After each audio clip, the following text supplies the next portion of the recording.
When PKI fails, it almost never starts with a single bad certificate or a clever hacker pressing one button. The visible outage or breach is just the tip of the iceberg. Under the surface, you usually find governance gaps, like unclear ownership of root keys or weak approval processes. You see misconfigurations, such as overly trusted CAs, broken revocation, or certificates with the wrong usage. And you often see a lack of monitoring, where no one is watching for unusual issuance, expired certs, or trust chain changes. Because PKI underpins browsers, APIs, VPNs, and devices, a small weakness in one CA can ripple through the entire global trust ecosystem. In this module, we'll use real incidents as blueprints, showing how design, operations, and oversight must work together, so these systemic failures don't repeat in your environment. PKI outages and breaches almost never happen in completely new ways. Most incidents fall into 4 recurring risk patterns. First, integrity risks. Something about the cryptography or the authority is compromised. That includes stolen keys, hacked CAs, or certificates issued to the wrong party. The data still flows, but you can't trust who signed it.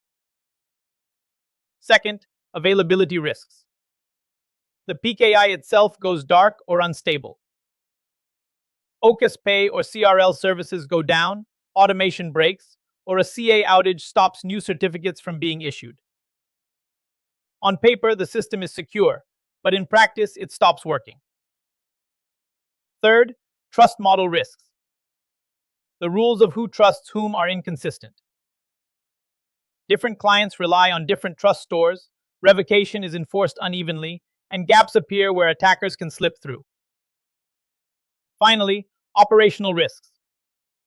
Errors in day-to-day management. Certificates expire, key usages are misconfigured, or someone clicks the wrong button. These are process failures, not cryptographic ones. Keep these 4 patterns in mind. We'll keep coming back to them as we look at how PKI should be designed and operated.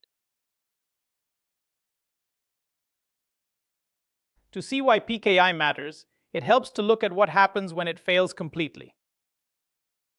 DigiNotar was a government-trusted certificate authority. In 2011, its network was quietly compromised. For weeks, the attacker could issue fake certificates that browsers treated as fully trusted. The real disaster wasn't just the breach. It was the silent gap before detection. There were no effective internal controls, no monitoring of certificate issuance, and weak audit trails. The problem was finally spotted from the outside, when users noticed something strange with a major website certificate. By then, the damage was done, and the company never recovered. Remember this sequence: compromise, indescended rogue certificates, late external discovery, and loss of trust. The entire PKI ecosystem depends on closing that silent gap. The rest of this course is essentially about designing systems, so a DigiNotar-style collapse cannot happen to you. To understand why PKI needs strong design, it helps to see how a vault can still be breached. The attackers didn't begin by going straight for the CA systems. They started at the outer edge of the network, exploiting simple weaknesses like weak or reused passwords. Once inside, the bigger issue appeared. The network was mostly flat. There was little or no segmentation between low-value systems and the high-value PKI infrastructure. That flat design let the attackers move laterally, hopping from system to system until they reached the CA environment. When they got there, they uncovered more weaknesses. Outdated servers, poorly enforced HSM controls, and limited monitoring. So it was not only easy to reach the vault, it was also easy to operate inside it without being noticed. The lesson is that protecting PKI isn't just about strong cryptography. It requires strong access controls at the edge, segmented internal networks, hardened CA systems, and continuous visibility around the keys. your organization depends on.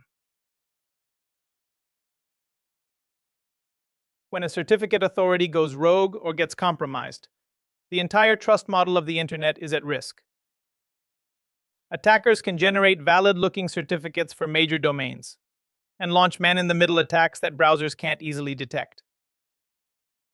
At that point, the only real defense is to cut that CA off completely. Browsers and operating systems push urgent updates, mark every certificate from that CA as untrusted, and effectively give the CA a death penalty. The impact is huge. Governments and enterprises are forced to migrate services at speed. Citizens lose access during the transition, and the CA itself often doesn't survive.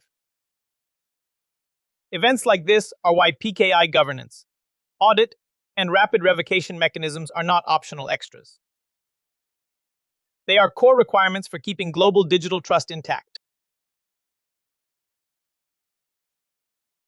DigiNotar taught the security community a brutal lesson.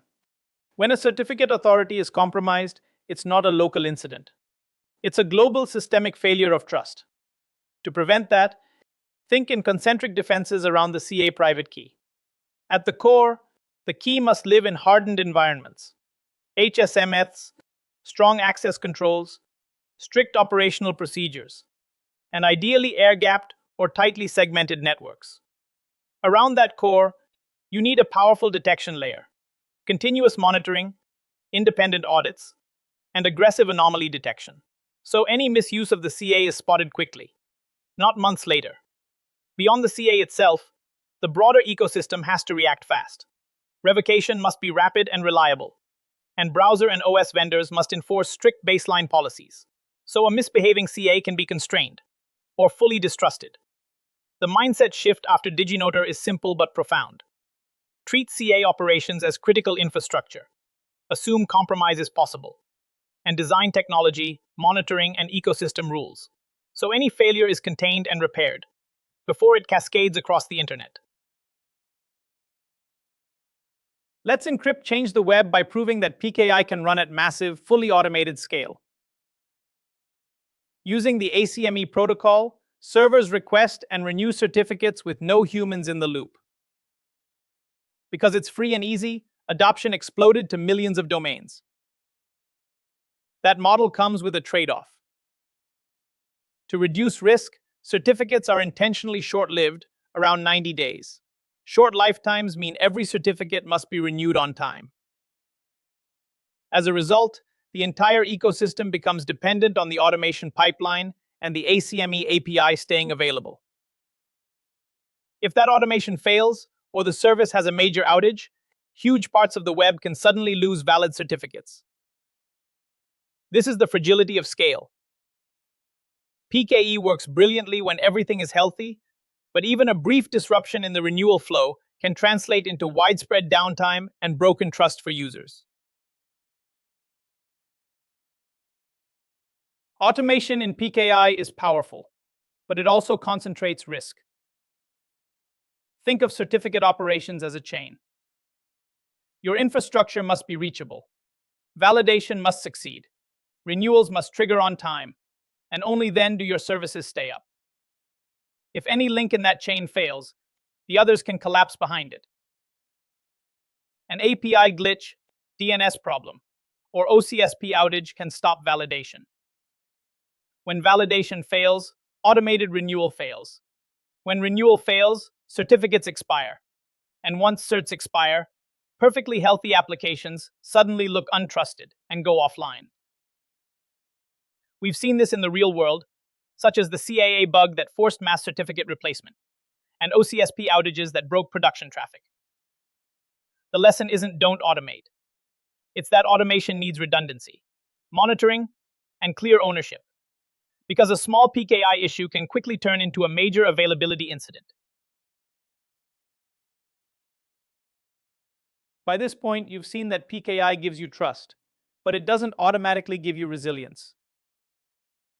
The biggest weakness in many automated PKI setups is a single point of failure: one cloud CA, one OCSP responder, one issuance path.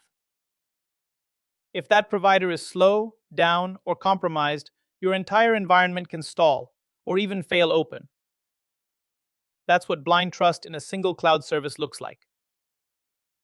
A resilient design assumes components will break and builds alternatives in advance. Use a multi-CA strategy so you can switch issuance quickly, or run internal and external CAs side by side. Add smart retry logic into your automation, so short outages don't become incidents. And for revocation, rely on techniques like OCSP stapling so clients aren't blocked waiting on a remote service. The mindset shift is straightforward. Don't just consume cloud PKI. Engineer for failure, test mass reissuance regularly, and make sure your business can survive a bad day for any single PKI component. The biggest PKI failures in enterprises rarely begin with attackers. They usually start with quiet, boring misconfigurations that slip into production and stay there for months. Consider 3 common patterns. First, expired leaf or intermediate certificates. The cryptography is fine, but the clock runs out, and suddenly critical services can't establish TLS.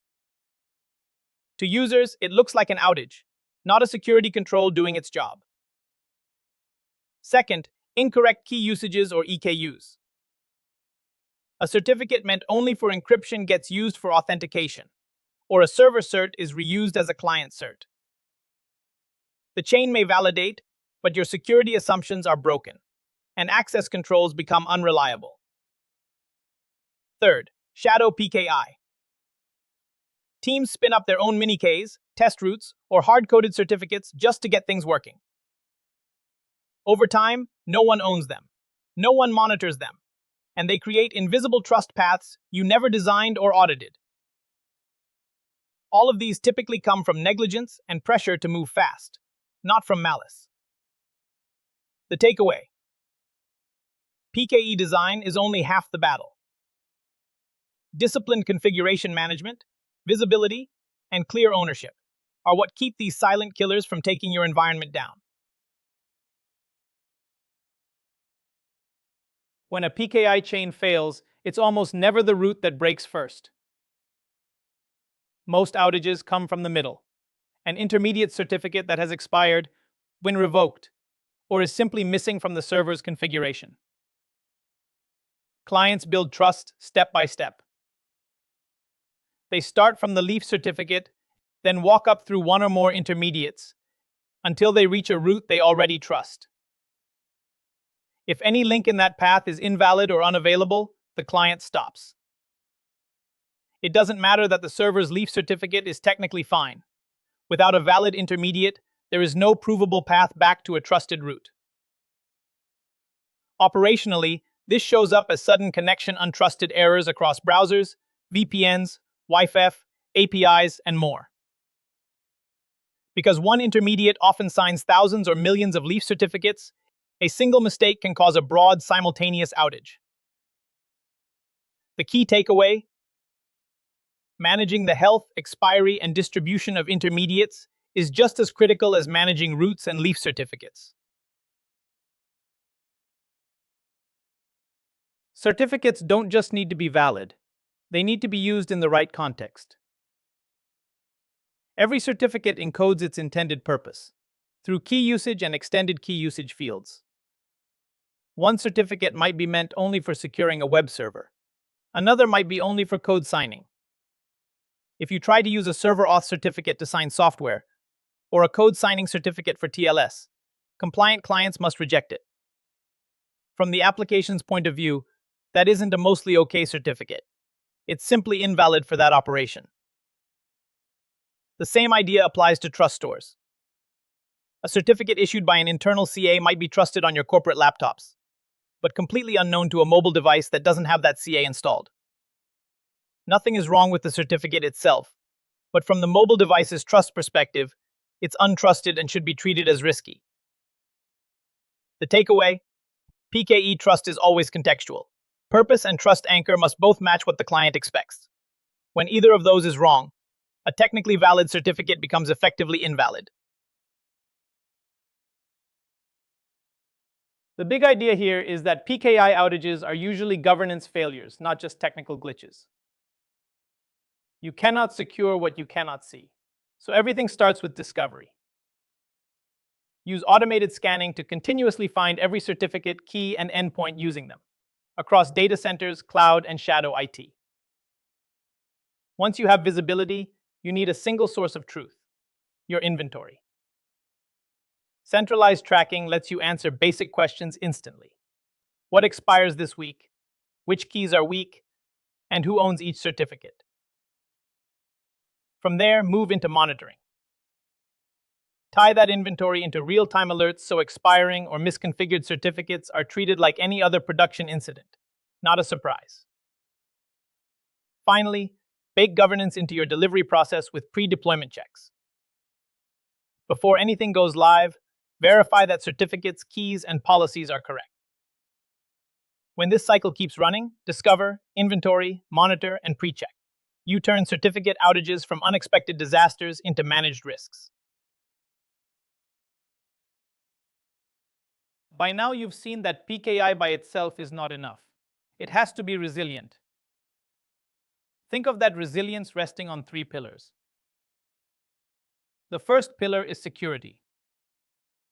This is about isolating and hardening your keys, typically with HSMs or equivalent controls, strict access, monitoring, and change control.